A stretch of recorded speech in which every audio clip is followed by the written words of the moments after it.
Hey there, guys. We're going to be talking about set 46 today, radical expressions, which you've done before. We're going to see a couple like your old, and then we're going to just add one more thing. It's not going to make it too much more difficult. And then we're going to talk about fractional exponents, and that'll be something new and different for you guys. Okay, so let's look at radical expressions. These are the problems where we're going to break it down into a top radical and a bottom radical. And I'm going to pop that 3 up with the square root of 5. Just separating things out here. Okay, first thing we want to do is get rid of that radical in the denominator. So easiest way to do that is to multiply by the same radical on the bottom. Oops, yeah, 5. Okay, so remember that things that have radicals can only be multiplied with things that are also under radicals. So that my 3 outside here is going to be left alone. We get a square root of 15. On the bottom, 3 times 3 gives us 9. The square root of 9 gives us 3. Or think about it as this radical cancels out that radical. Minus 2 square root of 15 over 5. All right, so now we need to get common denominators. So common denominators, we've been doing this for a long time. 3 and 5, so I'm just going to multiply them by the other denominator.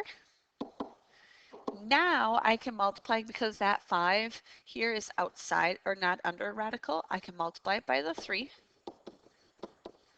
over 15 minus here I'm going to take my 2 times the 3 because they're both outside of my radical symbol. And now I have like terms. They have the same thing under the radical and they have the same denominator, common denominator. So I'm just going to take 15 minus 6. I'm left with 9 square root of 15 over 15. Last thing we always double check is we see if I can simplify this here. So can I simplify 9 over 15? And they actually both do simplify down by 3. So you always want to simplify down as low as you can go. Right? So that should have been review. This next problem here is another review problem, and I'm going to actually pause my video and I'm going to do out the problem. So if you'd like to, you can pause the video, work out the problem, and then push play when you come back. My work and answer will show up. All right, take a look at my work and my answer, 5 square root of 21 over 21. Did you get the same thing? I sure hope so. If not, pause the video, go back in and see where did your work go different from my work. All right, so here's one of the new ones. So if you look, the first 2 terms actually is like the problems we looked at before. The new thing is now we're going to add another term, and this one's actually not going to be written as a fraction. So here's what I always recommend. Do the first two terms out exactly like you would have done them before. Just tag along the plus 8 square root of 24. Tag it along, tag it along, tag it along, tag it along until you have the first 2 terms taken care of.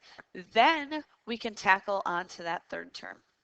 So I'm going to pop the 3 up.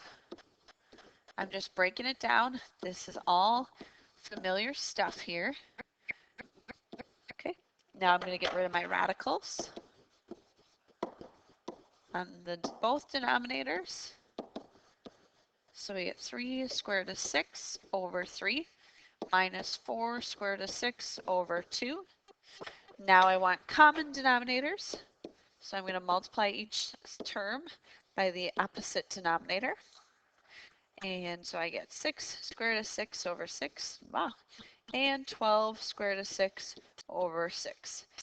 Oh, and here, look at, totally forgot to tag along. Remember I said it just tags along. So I didn't do anything. I'm not doing anything with that yet. So plus 8 square root of 24. All right, my 2 terms in red are like terms. They have the same thing under the radical. They have a common denominator. So I'm going to take 6 minus 12. So negative 6 square root of 6 over 6 plus 8 square root of 24. Okay, we're not going to leave it here. We have to simplify here first. So that gives us negative 1 square root of 6 plus 8 square root of 24. Now, this looks familiar. We've seen problems like this before. We need to simplify my second radical as much as I can, and then look for like terms to add. So I'm going to take square root of 24. I'm actually going to break that down into 4 and 6.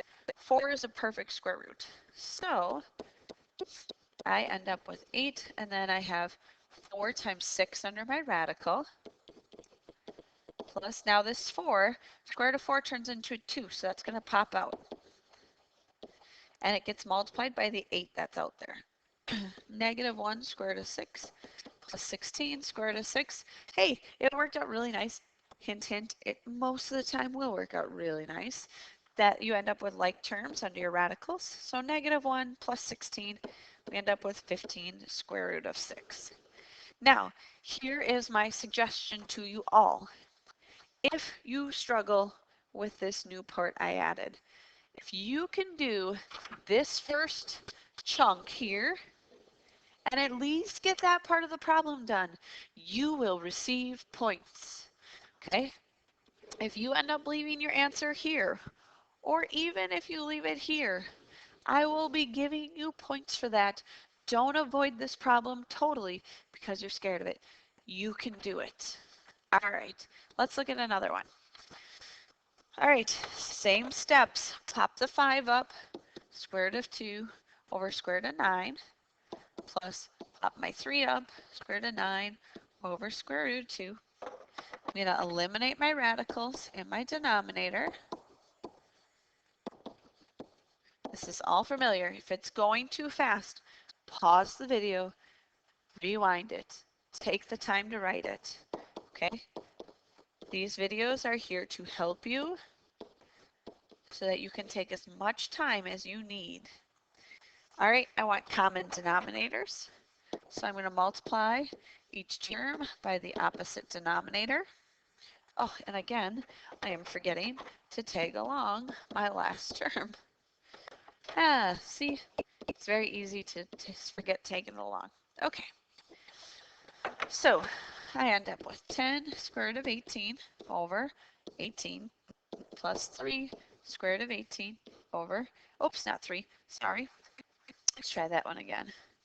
I get 27, because I forgot to multiply my 3 and my 9, square root of 18 over 18 minus 5 square root of 8. Okay, first two terms are like terms. They have common things under the radical. They have common denominator. So 12 square root of 18 over 18 minus 5 square root of 8. I can simplify. I can simplify both of those by 6. So I end up with 2 square root of 18 over 6 minus 5 square root of 8. Now this one is a little different than our previous problem because I am left with, oh, that should be not a 6, that should be a 3. I'm left with a denominator here. So I need to change my second term to have a denominator of 3. So I'm going to multiply it by 3 over 3. 2 square root of 18 over 3 minus 15 square root of 8 over 3. Now I have common denominators. I do not have common radicals, so I'm going to see about simplifying each of them. 18 I can break into 2 and 9 is a perfect square root. So I end up with 2 times 9 over 3. And 8 I'm going to break down into 2 and 4, and 4 is a perfect square root. So 15 square root of 2 times 4 over 3. Take out your perfect square roots. So square root of 9 gives me 3. 2 times 3, square root of 2. Now I know some of you are like, I can skip these steps, Mrs. Matheson. I don't need to write that all down. That's great. I'm going to write them all down because I know that there are some of you out there that do need to see them, and that's just fine. All right, so now I'm going to multiply 6 square root of 2 over 3 minus, multiply them there, 30 square root of 2 over 3. Yay! I have common radicals and I have common denominators. So last step, 6 minus 30 is negative 24 square root of 2 over 3. Can I simplify negative 24 and 3? I can. Oh, this is a long problem. We get negative 8 square root of 2. So all of that way up at the top ends up simplifying so nicely into 6 square root of 2. Well, in conferring with my previous answer, when I did this out with pencil and paper, I have an error that I just did. So I want you to look at my work, and I know where my error is. You, from this point down, find Mrs. Matheson's error. First one to come see me and tell me my error will receive a treat. We'll make sure I have a treat for you. Okay? So find my error and let me know what it is. Okay, I have another problem like this. I actually have 2 more like this. So in the aspect of time, I'm going to pause the video. I'm going to do out the problem, and then you can pause the video, do out the problem, and see if you get to the right answer. And I promise I will make sure the right answer is written up there. Okay? So you can certainly pause it. I'm going to go through and do this problem, and you can do it, and we can compare answers. All right, you'll see my work works down and then it kind of heads back up over here just because I don't want to extend it into another page. So take a look at that, compare answer and questions. Make sure you ask them when we come back. Here's another good one you can practice. I'm not going to go through it for you. I'm not going to give you the answers to this because this video is getting long enough already and we still have another topic to talk about. So if you want to do this problem, you can check with me when we see each other again. Okay, so we're going to talk about fractional exponents. Fractional exponents have to do with the radicals. So if we see here, we have 2 different radicals. We have a square root and we have a cube root. Notice that the square root covers over everything. So everything falls under that square root. Square roots are the same thing as a half power. Cube roots are going to be the same thing as a third power. Fourth roots are going to be the same thing as a fourth power, and so on and so on. They all are going to convert over into those fractional powers. So everything in here is going to go into a half root. Okay, that 2 is only underneath the square root, but the second 2 is also under a cube root. So we're going to put that in its own parentheses and give it a cube. Oh, cube. There. How about a 2? A cubed root power. Now we're just dealing with exponents. If we take care of exponent rules the same way we've done before, when I am distributing, I am going to multiply my powers. This technically has a 1 power there. So that becomes 2 to the 1/2. Then inside I have my 1/3 times my 1/2. That turns into 1/6. Now the great thing here is that my bases are the same. 2 and 2 are the same.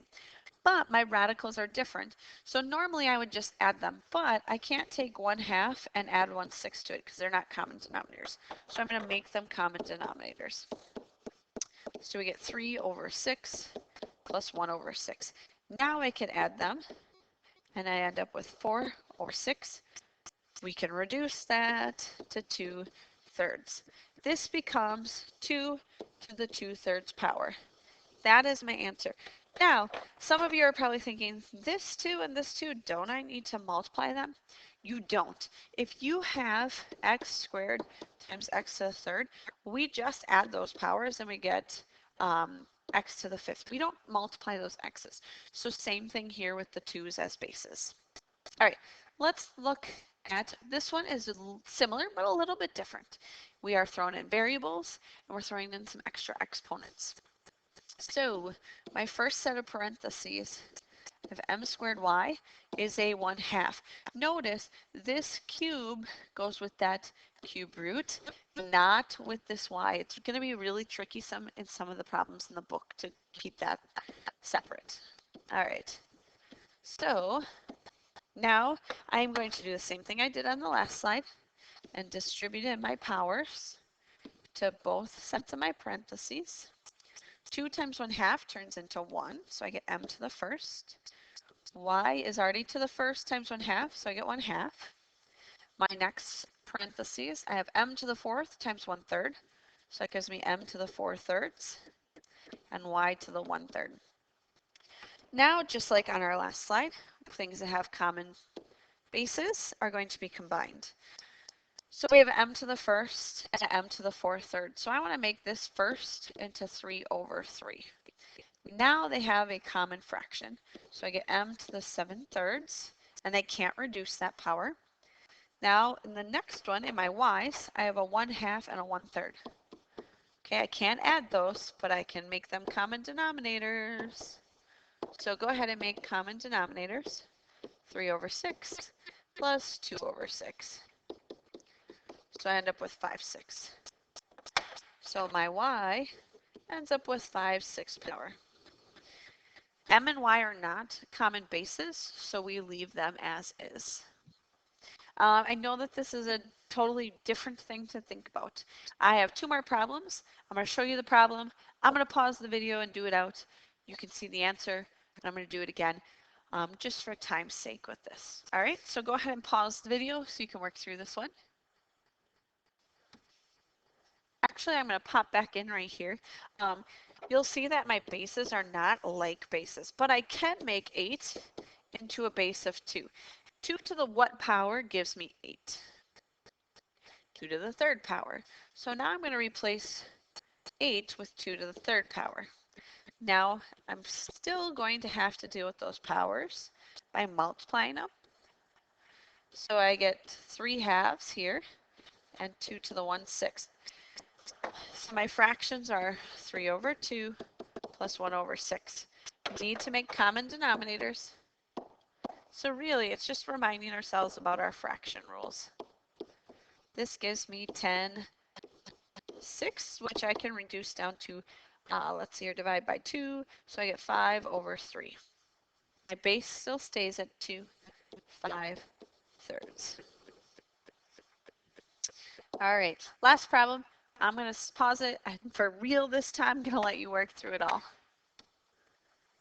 All right, check that out. Compare your answer. Go back in and look at my work. I know that the fractional exponents part didn't get nearly as much time as I would like.